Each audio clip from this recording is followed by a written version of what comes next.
పేరు? యూస్రా.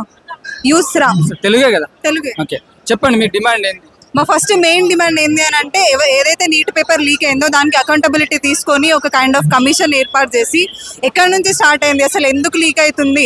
ఈవెన్ మనం చూసుకుంటే మన స్కూల్లో పేపర్కి జెన్జెట్ సెక్యూరిటీ ఉంది. అరే అంత పెద్ద నీట్ ఎగ్జామ్ ఆల్ ఓవర్ ఇండియాలో జరుగుతుంది, దానికి సెక్యూరిటీ లేదు. ఫస్ట్ థింగ్ నీట్ ఎగ్జామ్కి ఏదైతే లీక్ అయిందో దానికి అకౌంటబిలిటీ తీసుకొని గవర్నమెంట్ మెయిన్ థింగ్ ఈ ఎడ్యుకేషన్ మినిస్టర్ ఎవరైతే ధర్మేంద్ర ప్రధాన్ గారు ఉన్నారో ఆయన రిజిగ్నేషన్ చేయాలి. అండ్ నెక్స్ట్ థింగ్ స్టూడెంట్స్ ఎవరైతే చనిపోయారో వాళ్ళకి 1 crore రూపీ ఫండింగ్ అనేది ఇవ్వాలి. మెయిన్ థింగ్ అయితే ఒక కమిషన్ ఏర్పాటు చేసి నీట్ ఎగ్జామ్ పేపర్ లీక్ గురించి అకౌంటబిలిటీ తీసుకోవాలి. ఇప్పుడు ఆయన రాజీనామా చేస్తే ఏదైనా సొల్యూషన్ వచ్చే అవకాశం ఉంటుందా? నెక్స్ట్ మంచి ఎడ్యుకేషన్ మినిస్టర్ని మనం ఎన్నుకోవచ్చు కదా. ఒక మంచి యాక్చువల్లీ అంబేద్కర్ గారు కూడా చెప్తారు కదా, లైక్ ఏ దేశ భవిష్యత్తు అయితే లైక్ ఎడ్యుకేషన్ పునాదుల మీద నడుస్తుందో ఆ దేశం భవిష్యత్తు బంగారం అవుతుందని. ఎడ్యుకేషన్ మినిస్టరే మంచిగా లేనప్పుడు నెక్స్ట్ జనరేషన్కి మనం ఏం చెప్పుకుంటాం? నెక్స్ట్ జనరేషన్ కోసం ఫైట్ చేయాలి కాబట్టి పక్కా అయిన రెసిగ్నేషన్ చేయాలి. ఇప్పుడు యూత్ అంతా స్టూడెంట్స్ అంతా ఇట్లా గ్యాదర్ అవుతా ఉన్నారు, ప్రొటెస్ట్ చేస్తూ ఉన్నారు కదా, ఏ మీడియా కూడా సపోర్ట్ లేదు. మరి ఎట్లా మీరు అందరు ఇట్లా గ్యాదర్ కావడానికి? మాకు ఒక బెనిఫిట్ ఏంది అని అంటే ప్రజెంట్ జనరేషన్ యూట్యూబ్ న్యూస్ ఛానల్ని నమ్మది, ఇన్స్టాగ్రామ్ రీల్స్ని నమ్ముతుంది. మా జనరేషన్ ఏదైతే ఉందో, ఏదైతే నిజం ఉందో, ఒక గొప్ప విషయం ఏంది అంటే జంతర్ మంతర్ చుట్టూరుగా సిగ్నల్స్ని జామ్ చేసేసినా సరే వాళ్ళు కొట్లాడుకుంటా మరిపోయి ఎక్కడ సిగ్నల్ దొరుకుతుందో పరిగెత్తుకుంటా మన అన్నలు మన అక్కలు అందరూ కలిసి అక్కడ సిగ్నల్ కోసం పరిగెత్తుకుంటూ మనకు న్యూస్ని షేర్ చేసిళ్ళు. అది మన గ్రేట్నెస్. ఇప్పుడు అక్కడ లాఠీ చార్జ్ చేస్తూ ఉన్నారు కదా స్టూడెంట్స్ మీద, దాని మీద స్టూడెంట్స్ని ఎవరైతే క్వశ్చన్ చేస్తుల్లో వాళ్ళని యాంటీ నేషనలిస్టులు అంటున్నారు, లైక్ ఉగ్రవాదులు అంటారు. అంటే క్వశ్చన్ చేసే రైట్ మన కాన్స్టిట్యూషనే ఇచ్చింది. మరి ఎందుకు క్వశ్చన్ చేయొద్దు? క్వశ్చన్ చేస్తే యాంటీ నేషనలిస్టులమా మేము? క్వశ్చన్ చేస్తే మేము దేశద్రోహులమా? ఇప్పుడు పాకిస్తాన్ నుంచి ఫండ్స్ వస్తూ ఉన్నాయి ఈ ప్రొటెక్ట్ చేసే వాళ్ళకి అని అంటారు. నిజంగా పాకిస్తాన్ నుంచి ఫండ్సే వస్తే ఆ ఫండ్స్తో మేమే మంచిగా చదువుకుంటాం కదా. ఆ నీట్ పేపర్ లీక్ అయింది అదేంది అని చెప్పి ఎందుకు కొట్లాడతాం? ఆ ఫండ్స్తోని మేము మా ఫ్యూచర్ బిల్డ్ చేసుకుంటాం కదా.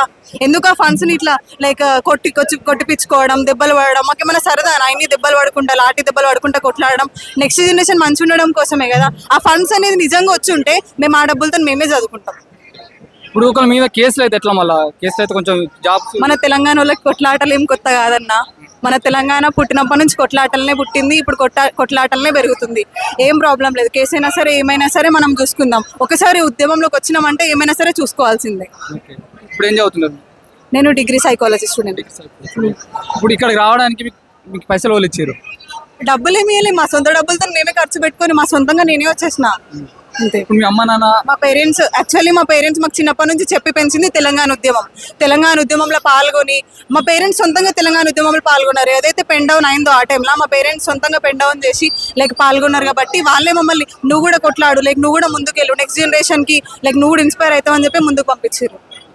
ఇప్పుడు ఎడ్యుకేషన్ సిస్టమ్ ఏం చేంజ్ కావాలనుకుంటున్నాం? ఫస్ట్ మెయిన్ థింగ్ ఏదైతే లీక్ అవుతుందో, ఏ పేపర్స్ అయితే లీక్ అవుతున్నాయో, నాట్ ఓన్లీ నీట్ పేపర్ ఇంకా మిగిలిన చాలా పేపర్స్ లీక్ అవుతున్నాయి, దానికి అకౌంటబిలిటీ అనేది గవర్నమెంట్ తీసుకోవాలి. దానికి అకౌంటబిలిటీ తీసుకొని లైక్ నెక్స్ట్ టైం ఎప్పుడు మోస్ట్లీ లీక్ అవుతుంది బట్ లీక్ కాకుండా చూసుకోవాలి.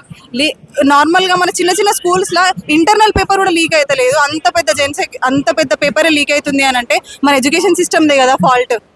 ఇప్పుడు నెక్స్ట్ వచ్చే ఎలక్షన్స్ లా బీజేపీకి ఎలాంటి ప్రభావం ఉండబోతుంది దీనివల్ల? నాకు ఏ పార్టీకి సపోర్ట్ కాదన్న, బస్ అంతే. స్టూడెంట్స్ అంతే. అదే ఇప్పుడు సెంట్రల్ లా బీజేపీ ఉంది కదా, నెక్స్ట్ ఎలక్షన్స్ లో దీని వల్ల ఏమైనా ప్రభావం పడే అవకాశం? ఇదే కంటిన్యూ అయితే నెక్స్ట్ ఎలక్షన్ లో రాదు అని అనుకుంటున్నాం. లైక్ ఇప్పటి వరకు వాళ్ళు లైక్ నాట్ ఓన్లీ ఇదొక్కటి అండ్ చాలా స్కామ్స్ కానీ చాలా విధాలుగా జరిగినాయి. ఫస్ట్ మా మెయిన్ మోటివ్ అయితే ఇప్పుడు ఇది స్టార్ట్ చేయడానికి మెయిన్ థింగ్ ఎవరైతే